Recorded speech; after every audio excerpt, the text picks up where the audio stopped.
প্রশাসন পক্ষপাত করছে, এই যে প্রশ্নটা আসছে, প্রশাসন যদি পক্ষপাত করেই থাকে তাহলে ডাকসুর যে গঠনতন্ত্র, সেই গঠনতন্ত্রের মূল যে উদ্দেশ্য ছিল, সেই উদ্দেশ্য অনুযায়ী লেখা ছিল যে মহান স্বাধীনতা এবং মুক্তিযুদ্ধের যে চেতনাকে লালন করাটাই হচ্ছে ডাকসুর প্রধানতম কাজ, অন্যতম উদ্দেশ্য।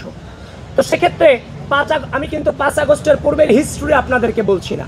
5 আগস্ট পরবর্তী সময়ে ঢাকা বিশ্ববিদ্যালয়ের মাটিতে শুধুমাত্র রাজাকার শব্দটাকে ঢাকা বিশ্ববিদ্যালয়ের দেয়ালে দেয়ালে কারা জেনারেলাইজেশন করার চেষ্টা করেছে, কারা ঢাকা বিশ্ববিদ্যালয়ের মাটিতে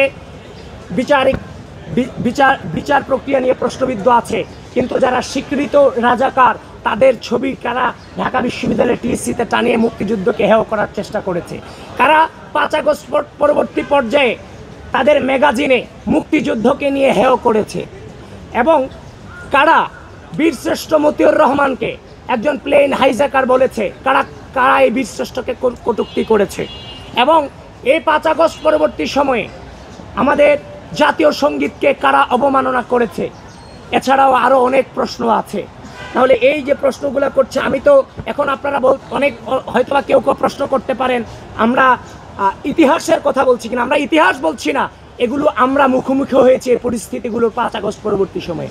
সুতরাং ঢাকা বিশ্ববিদ্যালয়ের মাটি থেকে যারা মুক্তিযুদ্ধকে হেয় করার চেষ্টা করে গেছে বারংবার 5 আগস্ট পরবর্তী সময়ে, তাদেরকে নির্বাচন প্রক্রিয়াতে এন্ট্রি এবং সুযোগ দিয়ে ঢাকা বিশ্ববিদ্যালয় প্রশাসন শুরুতেই তাদের পক্ষপাতিত্ব করেছে। যদি আপনারা বলেন যে পক্ষপাতিত্বের কথা আমাদের এগেইনস্টে, মেয়েদের কথা যেটা বলছেন, আমি খুব পোলাইটলি আপনাদেরকে বলছি, আমরা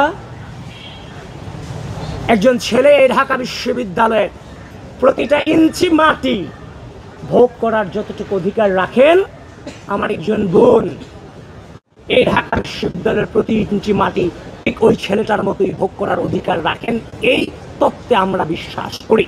এবং সেজন্য আমরা প্রশাসনকে আহ্বান জানিয়েছি, এই ঢাকা বিশ্ববিদ্যালয়ে এক হলের মেয়ে আরেক হলে যে প্রবেশ করতে পারে না, এই যে কালাকানুন, এবং একটা মেয়ে যখন অসুস্থ হয় তার বাবা মাকে পর্যন্ত ভিতরে যে ঢুকতে দেওয়া হয় না, মাকে পর্যন্ত ভিতরে ঢুকতে দেওয়া হয় না, এই কালাকানুনগুলো বাতিলকরণ, এবং রাত 2টার পরে মেয়েদের যে মেইন গেটগুলো, ফ্লোরের যে মেইন গেটগুলো আমি যতটুকু জানি বন্ধ করে দেয়, এক প্রকার জেলখানা, যে মাঠেও আসতে পারে না, এই ধরনের যত কালাকানুন, এগুলোর বিরুদ্ধে আমরা বারংবার উদ্যোগ নিয়েছি, কথা বলেছি, গলা জারি রেখেছি, কণ্ঠ জারি রেখেছি।